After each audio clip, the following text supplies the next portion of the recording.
G'day, legends. James Greenfield from Emergent Leaders Foundation here today, and I wanted to talk to you because some stuff about trust has come up. I'm working with some people, and I'm here to suggest trust must die if you want to grow.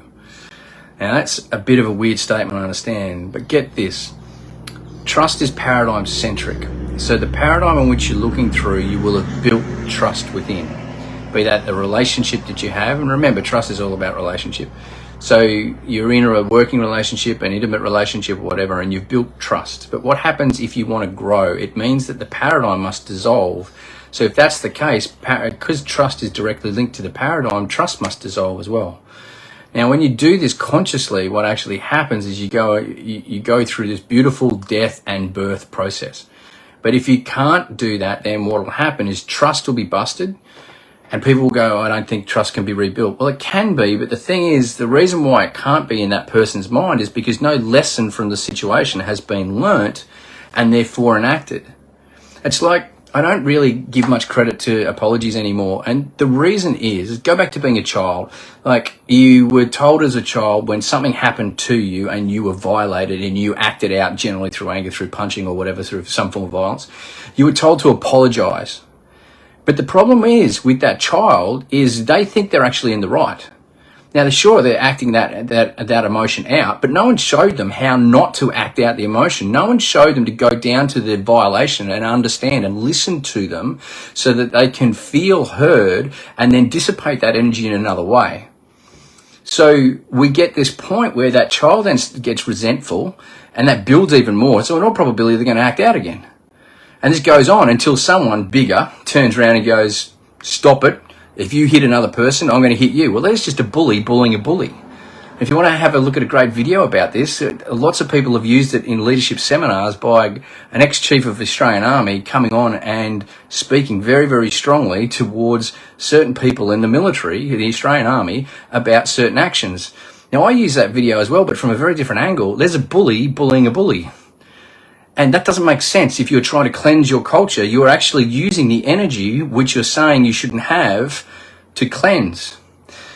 So we're at one pole. What's the other pole? Acquiescing to, and just being passive about it and being meek, which is where a lot of the military then went. No, that's not the solution. You just hit two poles. The poles do not hold the solution. They hold a stepping stone to the transcendent function, which then allows for the resolution of the issue. If you want to learn about this, Thursday night, 7 o'clock, I'm running the second of a two-part series on leading and polarization. The link will be below in the comments.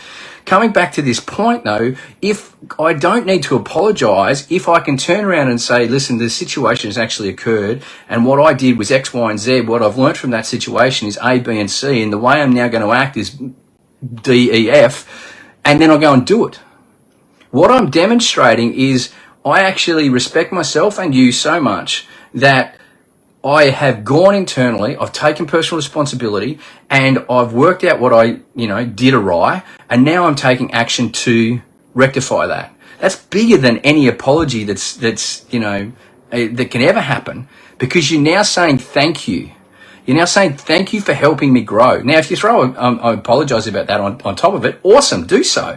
Like, feel it. But if you're going to give an apology, for crying out loud, like, mean it. So trust has to die if you're going to move a paradigm. But the other thing is, trust dying is not a bad thing either.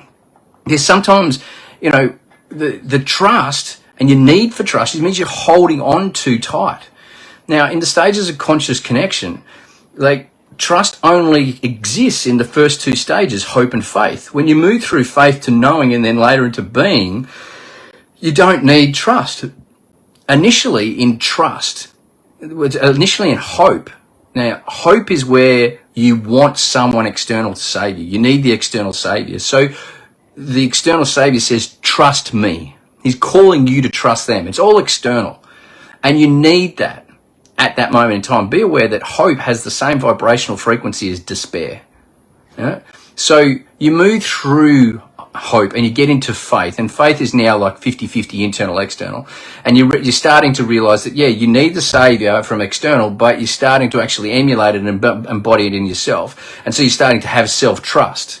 And then you move through that place to this place of knowing, and knowing transcends the need for trust.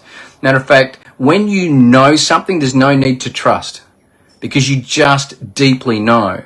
Now, for people in the spiritual sense, you don't trust the divine. That's like teenage spirituality.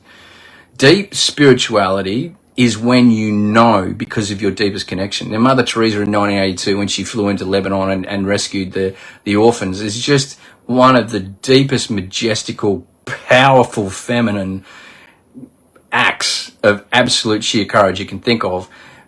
Even the fact that, priests had just been killed, bombs are going off, she turned and said, this has to occur. And she went and did it. Now, in her sense, in her words, she would say, because of my deep faith in God. Remember, for the last 40 years of Mother Teresa's life, she didn't speak to God because God had told her that I'm no longer speaking to you. So she actually had to have a deepest of knowing in herself that that was the right thing to do. In Asher Packman's words from a beautiful podcast he did the other day, do the next right thing. So she knew that that's what her calling was. She knew that that's what she had to do. Now, trust doesn't matter. It's just everything can go on around you. When you have this deep knowing, the meaning of the situation is brought crystal clear to a person. So you don't have trust or the need for trust in that moment. If you really want to become the next level of individual, if you really want to become the next level of leader, then this deep inner knowing comes from a deeper understanding and connection through yourself to something bigger than you. And when you start to embody that in the way you simply are and you be in being a parent, being a leader, being whatever else it is in your life, simply being you, then you watch everything in your life change. Trust must die for you to get to that place. If you're all about trust, then you're still playing teenage tennis in an adult environment, an adult tournament. Step up, be the adult, go from there. And if you're interested in that, Harmonic Leadership Program, 4 months, working with community leaders and organisational leaders who want to shift this consciousness to the new paradigm, starting on the 27th of February. If you're interested, message me and I'll give you further details. Trust you got something from it. Big love to you. Bye.